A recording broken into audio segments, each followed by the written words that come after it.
లోని శ్రీ రాజరాజేశ్వరిపేటలో డయేరియా బాధితులకు చికిత్స కొనసాగుతోంది. ప్రస్తుతం డయేరియా కేసుల సంఖ్య 300 దాటింది. అటు డయేరియా నుంచి 245 మంది బాధితులు కోలుకుని డిశ్చార్జ్ అయ్యారు. ఇంకో 60 మంది డయేరియా బాధితులు చికిత్స పొందుతున్నారు. 60 మందిలో ప్రభుత్వ హాస్పిటల్లో 53 మంది చికిత్స పొందుతుండగా స్వల్ప లక్షణాలతో శ్రీ రాజరాజేశ్వరిపేటలో మరో 7 చికిత్స పొందుతున్నారు. అటు నిన్న డయేరియా లక్షణాలతో వైద్య శిబిరానికి మరో 16 మంది వచ్చారు.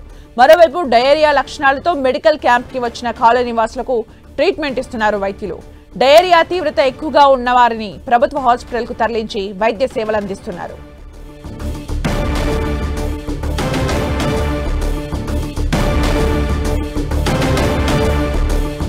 మరిన్ని అప్డేట్స్ మా ప్రతినిధి దుర్గా అందిస్తారు. Durga,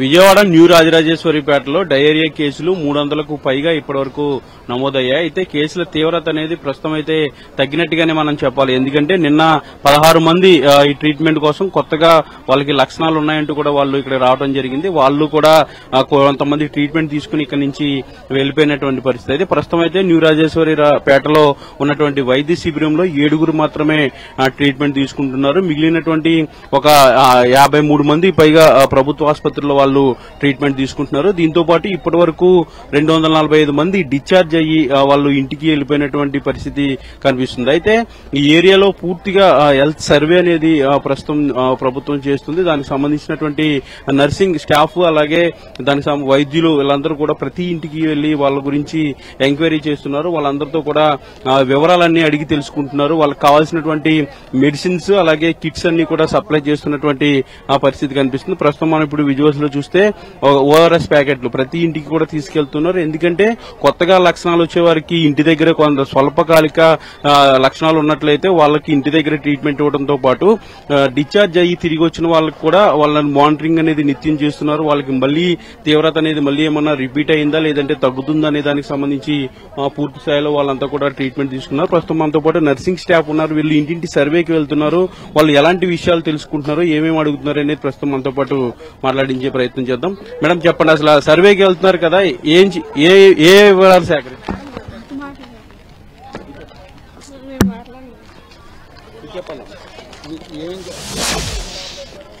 fever survey sir.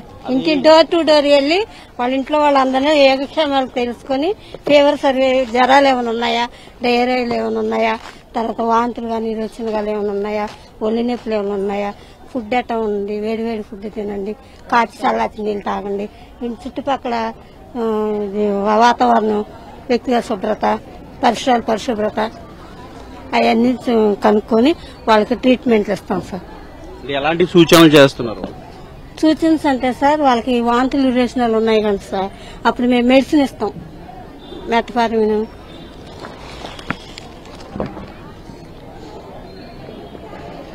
Treatment తీసుకుని డిశ్చార్జ్ అయిన వాళ్ళు ఉంటారు కదా, వాళ్ళకి ఎలాంటి ట్రీట్మెంట్ ఇంటి దగ్గర కొనసాగిస్తున్నారు, వాళ్ళని ఏ విధంగా మానిటర్ చేస్తారు?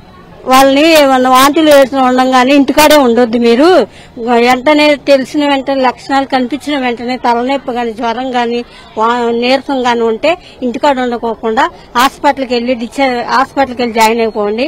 ఇక్కడ మెడికల్ క్యాంప్ పెట్టారు ఆర్ఆర్పేటలో, న్యూ ఆర్ఆర్పేటలో. అక్కడ మెడికల్ క్యాంప్ పెట్టారు. అక్కడ డాక్టర్స్ అందరు ఉన్నారు.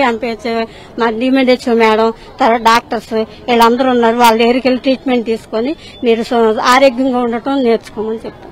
అంటే పూర్తిగా ఇక్కడ కేసులన్నీ కూడా ప్రస్తుతం అయితే అదుపులోకి వచ్చాయి. కానీ ఇంటింటి సర్వే అనేది రెగ్యులర్ గా చేస్తున్నారు. ప్రస్తుతం అయితే వీళ్ళంతా కూడా ఈ హెల్త్ క్యాంప్ నుంచి ఇంటింటి సర్వేకి బయలుదేరుతున్నారు. వాళ్ళందరి దగ్గర కూడా పూర్తి స్థాయి వివరాలన్నీ కూడా తెలుసుకుంటారు. ఇంట్లో ఎవరికైనా ఇబ్బందులు ఉన్నాయా, ఆరోగ్య సమస్యలు ఉన్నాయా, ఈ డయేరియాకి సంబంధించినటువంటి లక్షణాలు ఏమన్నా ఉన్నాయా అనేది పూర్తి స్థాయిలో తెలుసుకుంటారు. దాంతోపాటు ట్రీట్మెంట్ తీసుకుని ఇంటికి వచ్చిన వాళ్ళకు కూడా రెగ్యులర్ గా మానిటరింగ్ చేస్తున్నారు. వాళ్ళకి లక్షణాలు ఏమన్నా మళ్లీ రిపీట్ అయ్యాయనే దానికి సంబంధించి, లేదంటే కుటుంబ సభ్యులకు ఎవరికైనా ఈ వ్యాధి లక్షణాలు ఉన్నాయనే దానికి సంబంధించి పూర్తి స్థాయిలో వాళ్ళందరితో కూడా ఎంక్వైరీ చేస్తున్నారు. దాంతోపాటు ఇంటి పరిసర ప్రాంతాలు శుభ్రంగా ఉన్నాయా, లేదంటే వాటర్ ఏ విధంగా యూజ్ చేస్తున్నారు, కాచి చల్లార్చి వడకట్టిన నీరు మాత్రమే తాగాలంటూ కూడా ఈ ఏరియా అందరికీ కూడా సూచనలు చేస్తున్నటువంటి నేపథ్యంలో ప్రస్తుతం అయితే డయేరియా కేసులు 300కు పైగా ఉన్నాయి. ప్రస్తుతం మెడికల్ క్యాంపులో అయితే 7 మాత్రమే ట్రీట్మెంట్ తీసుకుంటున్నారు. దీంతో పాటు ప్రభుత్వ మెడికల్ ఆసుపత్రిలో కూడా మరొక 60 మంది ట్రీట్మెంట్ తీసుకుంటున్నారు. ఈ రోజు అయితే ఇప్పటి వరకు ఎలాంటి కొత్త కేసు కూడా నమోదు కాలేదు. నిన్న 16 మంది కొత్తగా